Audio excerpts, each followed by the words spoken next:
Olga Fernández, All Wine Talk. Dice ella que ese amor no es genuino. No, yo sí lo sentí genuino. Tan linda. Es que la verdad es que vamos a decir que estamos hablando de bebida, pero también estamos hablando de algo que genera placer, historia, cultura, o sea, que es todo muy chulo. Te transporta. Cuéntame, Olga, ¿de qué vamos a hablar en el día de hoy? Mira, yo no sé si les ha pasado que ustedes van a un restaurante, les sirven el vino, pero ustedes no saben por dónde empezar. O sea, hay gente que toma el corcho, hay gente que le da vuelta a la copa. Se turban. Hay gente que huele, hay gente que lo que hace es brindar y olvida todos los pasos anteriores. Como Hay uno gente no que sabe. le dice, ¿por qué usted es mucho tan chin? Exacto. Como no sabe. Échale más. Ha ocurrido que, o sea, en el viejo mundo, por así decirlo, España, Italia, se puede ver, si visitamos, que los sommeliers o el camarero prueba un poquito y luego le sirve al resto. Pero si lo hacen aquí, hay un problema. Me está bebiendo. Aquí no es tan común. ¿Qué le está pasando? ¿Qué le está pasando al camarero? ¿Para dónde va mi vino? Entonces, hablemos como del protocolo y entender qué realmente es lo que debe hacer el sommelier o el mesero al momento de pedir vino. O sea, por ejemplo, te voy a hacer una pregunta. ¿Qué tú haces cuando tú deseas tomarte un vino? O sea, tú pides la recomendación, que Yo pido tú, la carta. tú solicitas el que tú eliges, el que tú conoces. Yo regularmente pido la carta y veo, si no entiendo mucho la carta, dependiendo de los vinos que sean, le digo que dónde está el sommelier para que me oriente. Sí. Súper. Hay mucha gente que le tiene miedo a esto. Y entiendo que no hay por qué tenerle miedo. Gracias. El sommelier está para brindarte ese servicio. Sí. O sea, tú simplemente le tienes que describir lo que gustas comer. Eso es muy importante. Si tú Tomar. estás en pastas, pues entonces, mira, yo quisiera comerme una pasta. ¡Salud! ¡Qué sonidito! Entonces, quiero comer una pasta, me gustan los vinos ligeros, afrutados, o no, me gustan un poquito los vinos un poquito tánicos, recuerden lo tánico, más potentes, y él te va orientando. Pero en el momento en que tú decides un vino, tú lo seleccionas, o que él te lo recomienda, lo primero que él hace es llevártelo. Claro. Llevártelo y te lo muestra. Porque tú debes de confirmar ciertas cosas. Que ese es. Exactamente. Que está sellado. Exactamente. Bueno, sí, que obligatoriamente tiene que estar cerrado, pero principalmente que ese es el vino que tú estás solicitando, que ver el año es importante, porque el año te puede decir mucho. Si es un vino muy viejo, tú vas a ver en copa y vas a oler otra perspectiva a un vino más joven. O sea, son notas totalmente distintas. Más Porque fuertes. el envejecimiento sí tiene ciertas notas. En días pasados, Olga, yo estaba en un restaurante y probé, hice la cata del vino, la probé y sentí que le hacía falta respirar y pedí que por favor me decantaran el vino. Y el sommelier estaba aficiando. se llevó la botella de vino y yo me quedé como, oh. Porque yo entiendo, y tú corrígeme si estoy equivocada, que una vez el vino está abierto para decantar, debe dejar el vino en la mesa y traer a la mesa el decantador, no llevarse la botella y traértelo de allá sin saber qué es lo que le están echando al decantador. Es correcto, Isaura. Es así. O sea, el vino ya inmediatamente Yo le te dije, lo hermano, muestra. venga. Es aquí el asunto. Eso es así, eso es así. Inmediatamente a ti te abren la botella de vino porque ya tú asientas con la cabeza y dices, sí, ese es el vino que yo solicité. Y ya está abierto, pues ya el vino no se debe de mover de la vista del comensal o de la persona del líder que eligió el vino. Entonces, este vino, ya luego de que se abre, si tú lo pides decantar, pues debe de ser también, presente, tú estando presente, no se lo pueden llevar. Entonces, el servicio, ya luego de que ya está descorchado, ¿qué se hace? O sea, porque te ponen un corcho, ¿se huele o no se huele el corcho? O sea, ¿qué ustedes creen? ¿Se huele o no se huele el corcho? ¿Qué ustedes buscan en el corcho? Yo lo he olido. Yo creo que lo que se busca en el corcho es que esté en óptimas condiciones, en el sentido de que hay corchos que ya están un poco deteriorados, que no huelen igual. Yo creo que tiene bastante importancia el olor del corcho para determinar o para tener más o menos una perspectiva de cómo va a oler el vino. Es Y la correcto. textura también, si está muy, muy húmedo, muy Ay, reseco. diste en un punto súper bueno. A veces no es necesario olerlo, como que estamos oliendo una flor o que el corcho nos va a decir una carta astral, ni nos va a decir cuál es el número de la loto, no. El corcho a simple vista se puede evaluar. O sea, Ok. si el corcho está húmedo, tocándolo, ya hay un conocimiento de que posiblemente hay una guarda mal realizada. Si el corcho tiene partes de vino, en el caso de los tintos que se puede notar más, como unas ramitas, como si fuesen unas venitas, unas raíces, también te va hablando de que hubo quizás una mala guarda, un mal tema de almacenamiento o de transporte y posiblemente de temperatura. Ok. Entonces, ¿qué sí tiene que tener el corcho? Que debe estar húmedo solamente la parte que debe de estar en contacto con el vino. En la base. No debería estar seco, o sea, debería estar esa parte húmeda y ya todo lo demás debe estar intacto. Olga, ok, hemos hablado de lo que se debe de hacer, pero ¿qué no se debe de hacer cuando te llevan la botella de vino a tu mesa? Por ejemplo, tratar de oler el corcho como que te va a decir Gracias, Mili. el número de la loto. Como que olerlo sí Yo te lo va a he decir el número de la loto. Pero eso sí. No, esa es una. Otra es, ya luego que lo pruebas, ¿por qué tú rechazarías el vino o lo aceptarías? Yo, por ejemplo, en mi caso, si el vino me sabe muy ácido, muy agrio, lo devuelvo. Entonces, eso es, bueno, avinagrado. Avinagrado. Vamos a ponerle el nombre. Avinagrado. Avinagrado. Avinagrado. Cuando está- Rancio, y está rancio. Exacto. Cuando está Lo rancio, devuelvo. cuando está avinagrado, se devuelve el vino porque ya eso es un olor y un sabor de defecto. Ok. Cuando incluso huele a cartón, también eso es porque el vino se acorchó. Y eso es también mala práctica. Lo que no es correcto, es un error, ahora que tú lo preguntas, es tú decir, bueno, te tengo que regresar la botella porque no me gustó.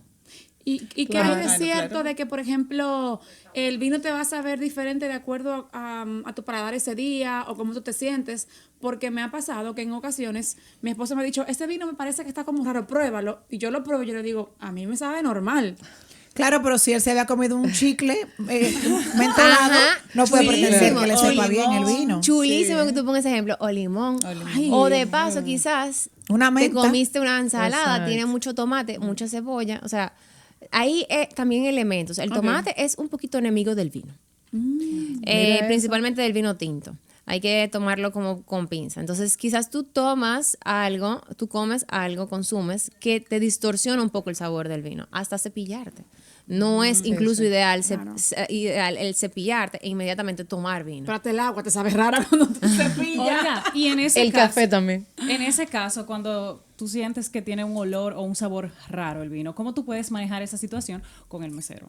Sí, debes de decírselo inmediatamente. Mira, aquí hay un pequeño error. Ese vino huele a vinagre, está vinagrado, Pruébelo. está rancio, huele a rancio, o está, no tiene ninguna expresión. O El sea, no el tener corcho- una expresión es como que huele a cartón. Y si el Traten de- corcho tiene como que está como Desboronándose, exactamente. Eso puede pasar porque eso le puede pasar a los corchos y principalmente a los vinos que son A mí me ha más pasado eso. viejos, que son de guarda.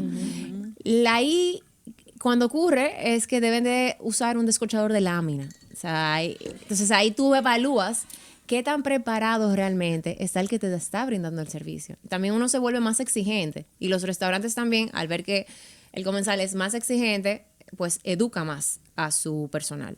Entonces, ahí lo que es un desconocimiento de que si el año es, vamos a decir, un vino del 92, del 97, ya es un vinito que ya tiene sus añitos. Sus añitos. Entonces, eso no se puede abrir así a la franca con un descorchador normal. Hay un descorchador específico de lámina que lo que hace es que sujeta el corcho de esta manera, entran las dos láminas y ya el corcho puede salir intacto. Algo que yo no puedo dejar pasar cuando me abren una botella de vino, como me la sirven, es el brindis.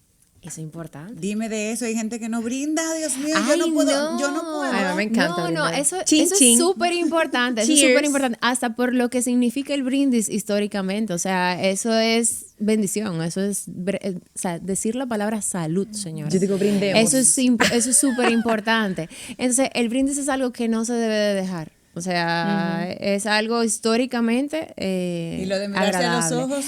Bueno, mirarse a los Esos son ojos. otros 500, hacerlo China. a la izquierda, el pico a la izquierda, que a la izquierda. Ya esos son como otras teorías que le han puesto, pero nunca dejen de hacerlo. Es lindo. Además, involucra, tú tienes los sentidos de la vista, el olfato, el gusto. Ya El involucren tacto. el tacto también. Ya involucren el oído. En el caso de los espumantes, a mí me sorprendió, quizás por desconocimiento, la primera vez que me dieron a catar un espumante. Yo me quedé pensando, ¿y esto se cata?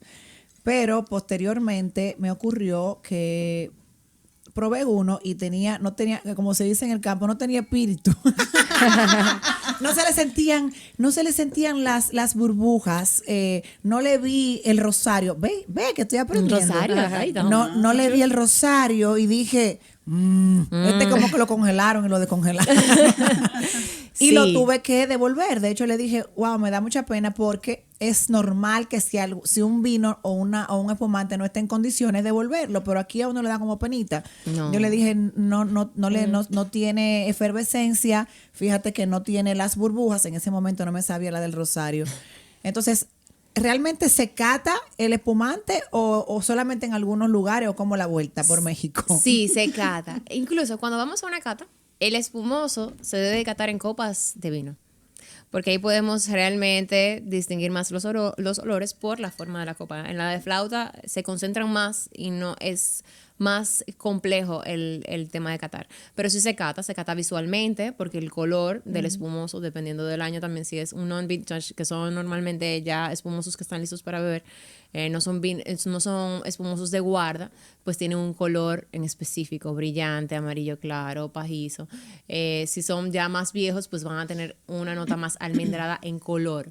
Pero el CO2 siempre tiene que permanecer. Inmediatamente ya vemos que un espumoso ya perdió ese CO2, ya hay un defecto.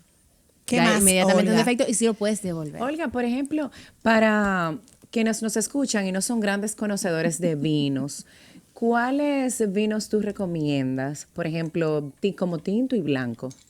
Que sea como que, tú sabes, a lo seguro. Mira, eso depende mucho del gusto, pero si te gusta, que vuelvo al café. Sí. Recuerden el café. Si te gustan secos, o sea, el café sin azúcar, entonces yo me iría por Exacto. vinos secos, ligeramente afrutados. Por ejemplo, el tempranillo. Tempranillo. Un Buena uva. garnacha, que es también una uva española. Un chardonnay, en caso de que sean blancos. Entonces, si te gusta un vino con un poquito de azúcar residual, Como porque te gusta. dulzoncito. Ajá, exactamente. Perdón, si te gusta el café con azúcar, entonces vete con vinos que tengan un poquito de azúcar residual. Un californiano pudiese funcionar. Que se puedan adaptar bastante bien. Un Cabernet Sauvignon, un Merlot, un blend. Ay, el Quizás. blend es fabuloso. A mí no me gustan los blend. ¿No te gusta? Me No gusta. me gustan los vinos dulces. Ojo, una cosa es Red Blend, que ese es el vino bien dulce.